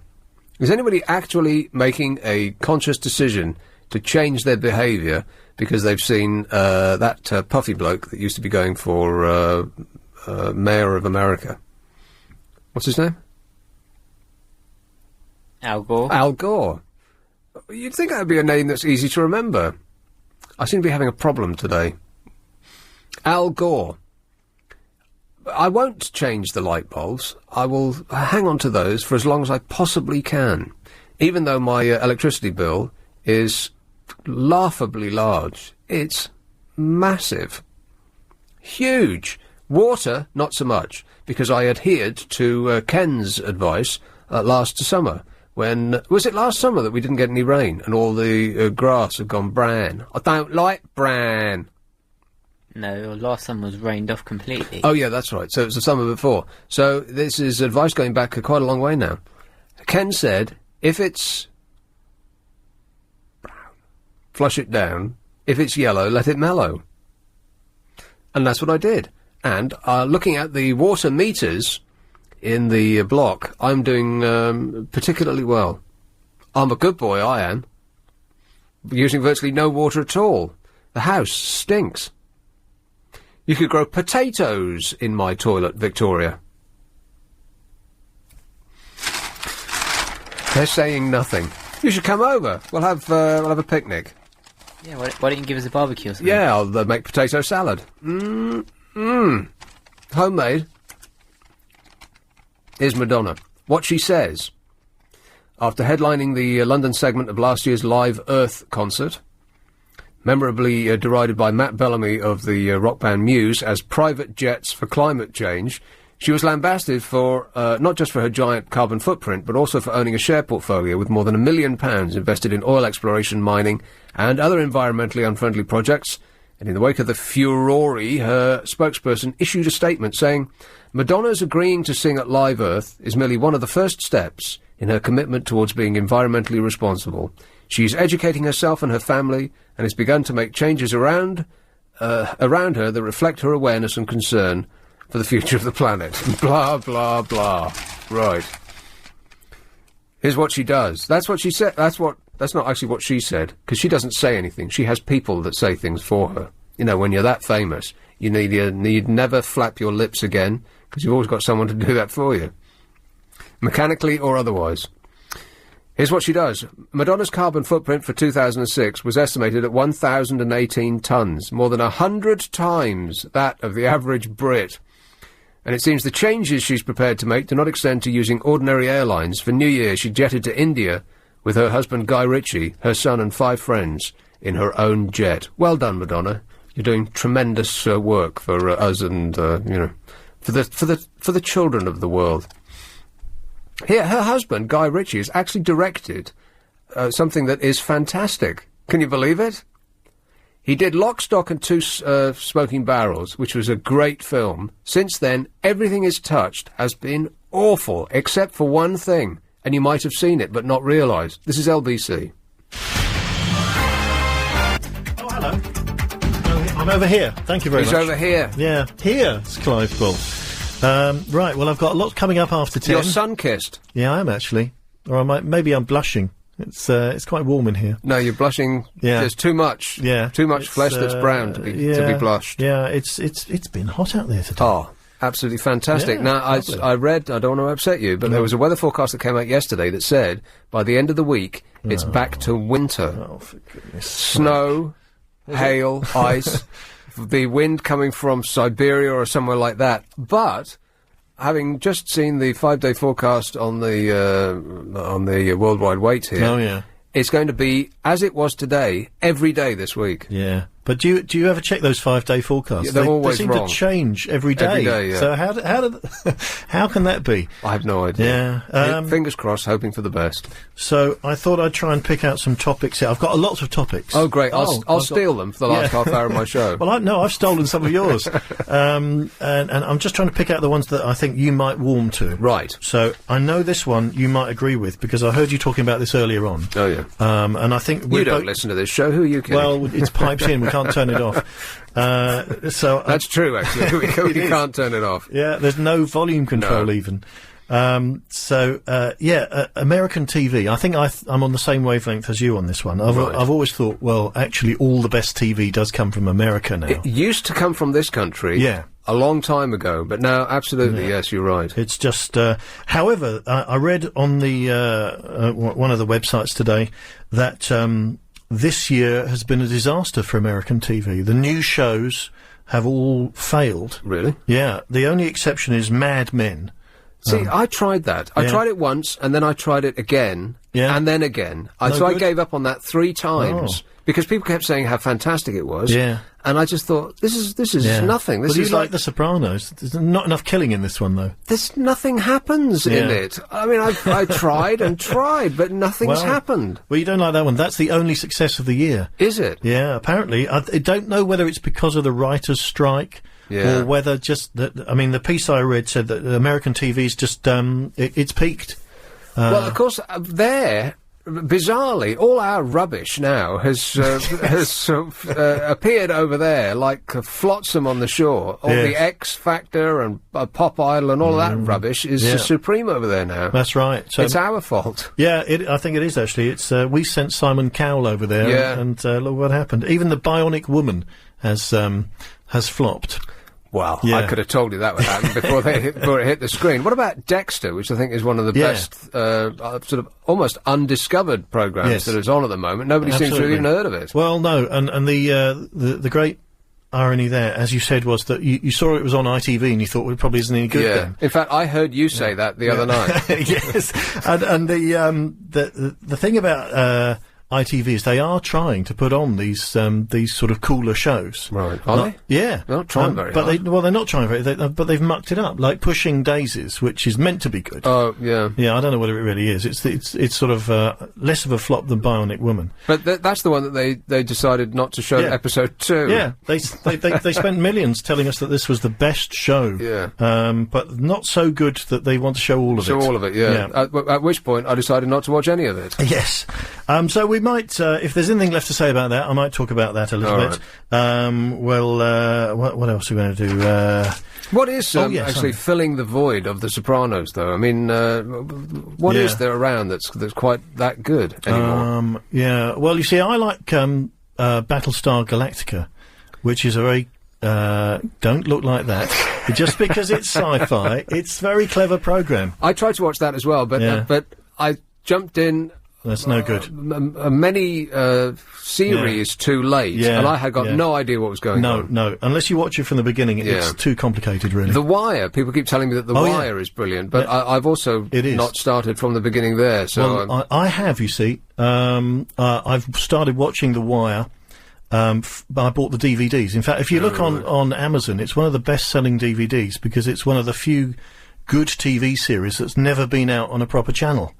So it's on FX or something funny like that, isn't it? Which is now in HD. Oh, is it? Yeah. Okay. So I'd recommend The Wire. Very, very good. Okay. So that we'll talk about the Internet's 15th birthday. Is it? Apparently. The Internet's 15th? Sort of. 15th birthday. Sort of. And maybe we'll have some eyewitness reports from the King's Road. You never know. So all that They'll coming be all up. very well spoken. Yeah, they will. Well, even James Max was apparently in the area. Really? I missed it by a matter of minutes. Yeah, well, I didn't miss it. I drove up the King's Road at the time, didn't notice anything. Really? I was obviously at the wrong end. Maybe they're making it all up. Yeah, they could be.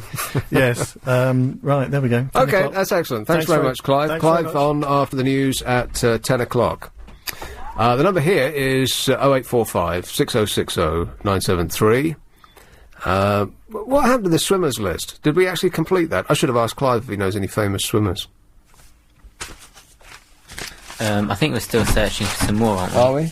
I can't remember why we're doing this, but we are doing it. And I think I've actually lost it.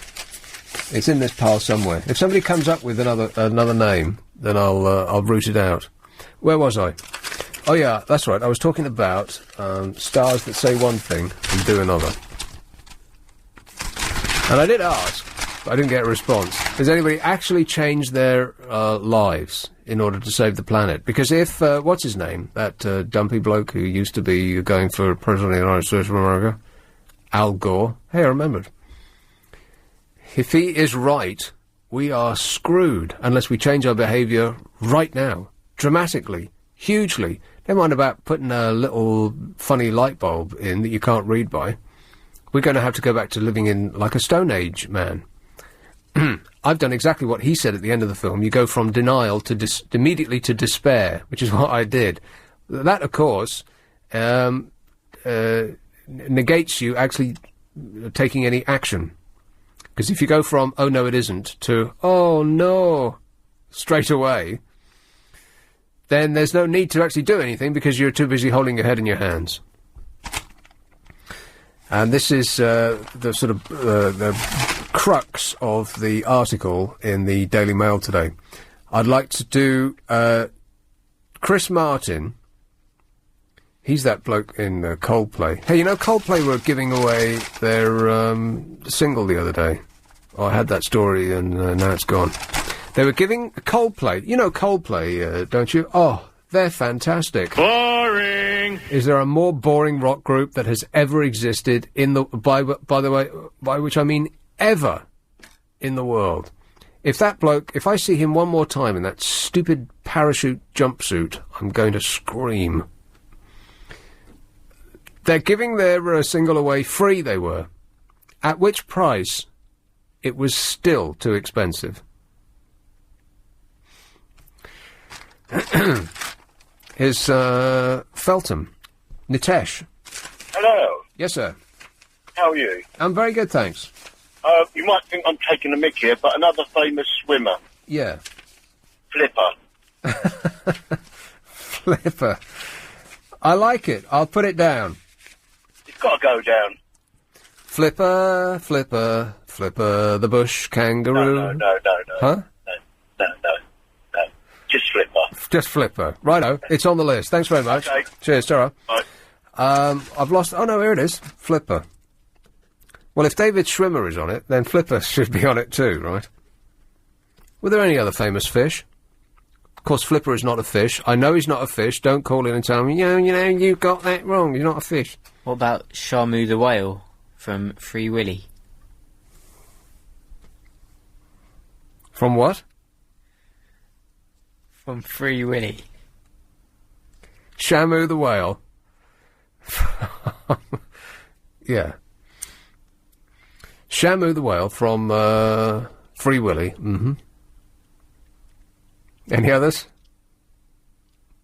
Nemo. We've really lost the point of this exercise. I've forgotten the point of this exercise. I have no idea why we started this in the first place. But it seems to have deteriorated dramatically. Now we're laughing at the word Willy, Raj, and it's all your fault. David Schwimmer, Esther Williams, Johnny Weissmuller, Duncan Goodhue, Sharon Davis, David Wilkie, Mark Spitz, Torpedo, David Williams, Flipper, Shamu and Nemo. Stupid boy. Where was I? Oh, yeah. Chris Martin.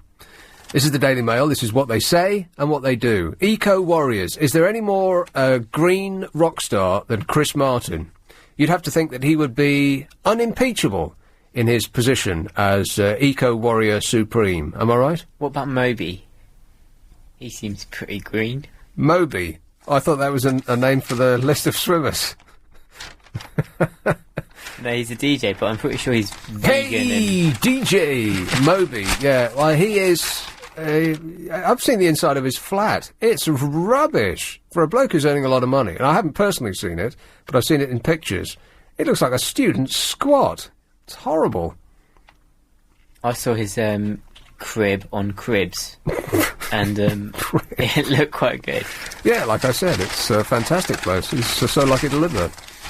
Chris Martin, what he says: the mild-mannered lead singer of Coldplay counteracts the environmental impacts of his band's tours and CD production by paying for mango trees to be planted in developing countries. Oh, good grief. Don't you just want to beat this man with a...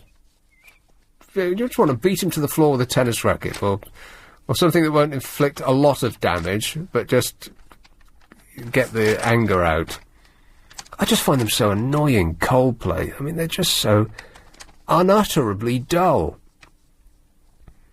Unless any of our sister stations are playing Coldplay, in which case they're fantastic. I can't hear enough of them, literally. The theory is that the extra carbon emitted as a result of the band's activities will be soaked up by the extra tree growth. Oh, do me a favour. This is what he does. That's what he says. This is what he does. According to the singer Alison Goldfrapp, Martin flies home between gigs. Flies home between gigs. She says, we supported, excuse me, we supported Coldplay, and Chris Martin used to fly home on his jet, go home, write songs, then fly to the next gig. I thought, are you insane? Environmental campaigner George Monbiot says, it's probably fair to assume he flies at least 100,000 miles, or 10 return journeys averaging 10,000 miles each in his private jet each year. If so, and even before taking the rest of his activities into account, he would be exceeding his fair share of carbon by 250 times. 250 times! Sadly, many of the 10,000 mango trees planted by carbon offsetting future forests on Coldplay's orders to offset the carbon produced by the album, A Rush of Blood to the Head, died. Much like people's interest in music after they'd heard it. Many experts now say that carbon offsetting via tree planting is nothing more than a scam, allowing rich polluters to feel better about themselves. Just as I thought all along. Carbon offsetting. When you buy a ticket on a plane now, there's a box, an impertinent box at the end of your little form that you have to fill out. And after you've unticked the one in microscopic print that says we will also sell you travel insurance, you also got to untick the one that says we'll plant trees in your name to offset the cost of your trip. Get lost! They don't have a box for your comments at that point. You just have to untick it. But get lost would be my comment if they did allow it. Or I could just draw a finger. 0845 6060 973. It's 9:45. LBC Travel with Karen Mercer. In Chelsea, King's Long time. LBC 97.3 giving you the chance to win £1,000 every day this week and a Dymo label writer. It's the easiest way to print labels direct from your PC and Mac. No ink, no mess, low cost, and you can achieve professional results every time. If you listen to James O'Brien all this week, and then you get a chance to win £1,000 to spend on your business. For more information, take a look at the website, which is lbc.co.uk. And the best of luck. Here is calling Beckenham. Jim. Hi, good evening, Nick. Hello, Jim. Hi, you're talking about swimmers, famous swimmers. Yeah. Two of the most famous of all time. Johnny Weissmuller. Yes. Who went on to be Tarzan. Tarzan, yeah. And my own personal favourite and one of my top 10 heroes of all time, Captain Matthew Webb. Captain Matthew Webb. The first man to swim the English Channel. Is that right? Yeah, he was from Edinburgh. He'd done it in 39 hours. That's over a day. Right, and so he swam from Edinburgh, and No, he swam from... No, you can't. He swam from Dover. Right. It took him 39 hours, and now the record, I think it's about 9 hours, or maybe less. Blimey. Young girls of 13-year-old do it in 9 hours. It took him 39 hours? What was he swimming in, a three-piece suit? Well, he kept getting caught by the current going the wrong way. Oh, right. And but he went on to become a distance swimmer. He used to swim distances, great distances. He was a marathon swimmer. And eventually, when he became a bit broke, he tried to swim across Niagara Falls. And unfortunately, he drowned. He got very broke. Ouch. But Johnny Weissmuller, he's the most famous swimmer of all time. Yes. Yeah, somebody had mentioned him before. Oh, Johnny had they? Weissmuller. Yeah, I'm afraid so, yeah. But Captain Matthew Webb, yeah, that was... first man to swim the English Channel. The English Channel, huh. At the time, it was like climbing Mount Everest or running the 4-minute mile. Right, because nobody had been there before. Nobody had been there before. Yeah. It was a fantastic achievement. Okay, well, that's excellent. We get educated by small increments every day on this show, isn't that right, Raj? Already you're looking brighter. Thanks, cheers for that, Jim. 0845 6060 973. Captain Matthew Webb. You didn't know that before you started here, did you? You should be paying me. I'm like I'm a surrogate teacher. I want a full report on this show on my desk by 9. I'll tell you what I'll give you before you even hand it in. You get a C. Here's Hackney. Hello, Timothy. Hello, Nick. Timothy. Yeah, good evening. Sorry, I've got two more swimmers for you. Go on, then. Mark Foster. He's British. He's been going on for a bit. Mark Foster. Yeah. Okay. Mark Foster. Do we know him? Mark yeah, Foster. he's pretty decent. He's held a few British records. And he's on he's on an advert on the tube. He's on an advert. What for? What? I think it's for somebody to make you better. I won't name the product. Oh, what to make you better? It's Wellman. It's some sort of Oh, like vitamins or something. Yeah. Right, Mark Foster. Okay, I'll probably know him if I saw him. Go on. And Michael Phelps. Yeah. Isn't he Torpedo? Yeah, the new one that he's from America.